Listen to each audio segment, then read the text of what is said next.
Good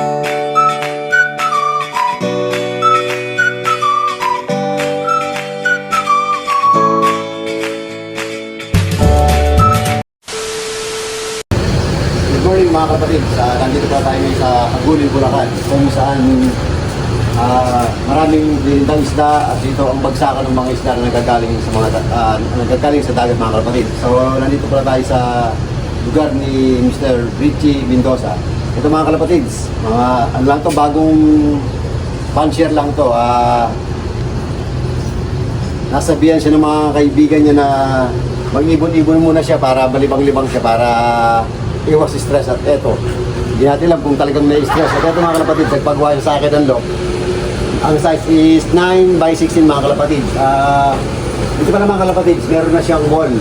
So ang ginawa ko na lang mga kalapatid, naglagay na lang ako ng stirrup na diretso bago niligaw ko na isang poste. Tapos pinatong ko yung mga angle bar dito sa merong wall niya. So ang size pala ng lock niya mga kalapatid is 9 by 16. So yung pinaka-lock niya is 9 by 10. So yung 6 feet mga kalapatids, ginawa ko na lang waiting area. Kasi pag wala siyang waiting area mga kalapatids, hindi siya nakakapag-stick ng ibon. So mga kalapatids, ito, dinadyo ko na rin ito ng lababo. Ito mga kalapatids, lababo. So lalagyan nyo ito ng single sink na lababo mga kalapatids. So ito na pala mga kalapatids, yung 9 by 16 mga kalapatids. Yung palang 6 by 9, so dinagyan ko ng waiting area.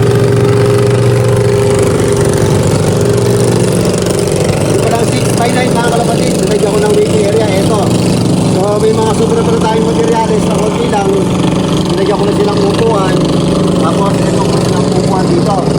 So ayun mga kalapatid, dinagyan ko na rin ng waiting para hindi siya magagad dito. So ang i-expect niya kasi dati mga kalapatid, dahil doon sa budget na napag-usapan namin na dapat maliit lang. So hindi niya ina-expect na ganito kalaki yung gagawin ko doon sa budget na binigay niya sa akin mga kalapatid. So ito pala mga kalapatid, pakita ko sa inyo yung lock. So ito pala mga kalapatid, double wall pala to, naka plywood na 1/4 at saka naka walling na plywood na 1/4. So ito mga kalapatid, sliding yung pinto niya yan. Ito mga kalapatid, so ito pala flooring na 3/4 yung ginawa ko sa kanya na marine para yung feeder na gamitin niya na feeder niya sa ilalim magagamit niya, hindi ko lalagdagan ng tubig sa ilalim mga kalapatid. So ito pala yung first section is 5 by 5 na sukat ito, naka-ceiling, hindi na nagipurahan, bago nilagyan na lang yung window mga kalapatid. So ito pala yung second section. Yan. Ito mga kalapatids, pangkak tsaka panghen. So ito naman sa may kabila mga kalapatids, ito pala yung aviary niya. So mga kalapatids, ang size ng aviary niya mga kalapatids is 4 by 5. Sa kabila 4 by 5 din at gawa din sa lugar mga kalapatids. Tulad nga ng sinasabi ko sa inyo mga kalapatids, mas maganda talaga ventilation yung lugar. So yung may-ari nga nito, si Richie Mendoza, pumasok dito kahapon at sa mga sumusunod pang araw, naramdaman niya, sabi ko sa kanya, di na mo boss, walang kainit-init. So naramdaman nga niya kahapon na walang init mga kalapatid. So ito pala yung release niya. At ito, simple-simple na lang yung mga ginawa natin sa kanya mga truck. Ay mga kalapatid. Ayan o. Bago dito release na ibon niya mga kalapatid. Ay mga kalapatid, kahit tangali, yung kasi mga kalapatid, lubog yung araw, mapa-umaga, mapa-hapon, mga kalapatid, walang painit-init. So, pag naglaban na ibon si Sir Richie Mendoza, siguro, at kung marunong talaga sa kondisyon, madali niya ma-recover yung ibon niya mga kalapatid. Napakaganda ng ventilation, hindi ko na siya nilagyan ng ceiling ventilation. Yung lugar lang ito, at saka yung lugar dito sa may harapan, is maganda ng ventilation mga kalapatid. Yan o.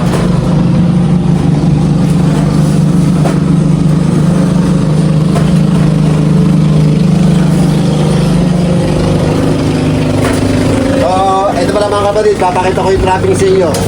Pasensya na kayo mga kalapatid sa maingay. Kung ba kasing maraming bangka na dumadaan dito, nagpapakarga ng gasolina pag magpapanahon sila sa dagat.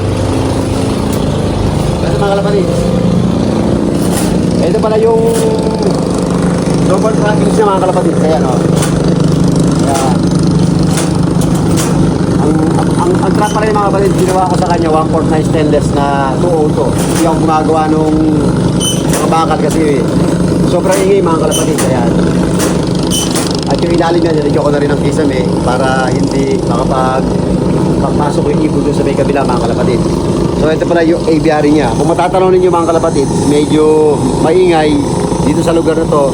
Gawa nga kasi dito yung pinaka-peace port ng Hagonoy, Bulacan mga kalapatid. Ayan.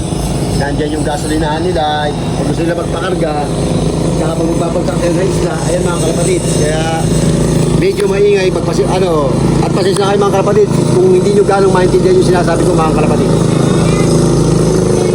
Ay mga kalapatid, hindi niya na-expect na ganito kalaki yung gagawin ko sa kanya kasi ang napag-usapan namin dun sa budget niya is hindi naman ganun kalaki at hindi naman ganun at kalitan. Ito nga pala mga kalapatid yung mga tauhan niya.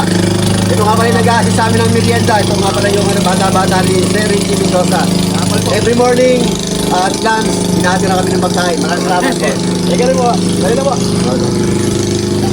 Sige po. Ito mga kalapatid, so paano mga kalapatid? At maraming salamat pala ulit sa inyong lahat. At sa mga gusto palang mag-inquire sa akin, kung sana kayo magsawa na magtanong sa akin kung magkano yung mga ginagawa kong loob. At sa chat na lang po natin pag-uusapan. At pasensya na po kayo kung nadidelay po ako ng pag-reply sa mga messages sa akin mga kalapatid. Ito nga pala si Mark Aguilos ng Kalupit Bulacan at nandito ako ngayon sa Hagonoy, Bulacan mga kalapatid. Maraming salamat at maraming salamat pala kay Sir Richie Mendoza at nagtiwala sa akin sa paggawa nito. Napasalamat pala ako sa nagbigay sa akin ng cup na to na kay Sir Ryan Sadi at shoutout nga pala kay Renz Arbis at Arbis Family at kay Potpot. O, thank you mga kalapatid. Hanggang sa muli, abangan ang susunod kong vlog mga kalapatid. Marami tayong i-upload. Thank you.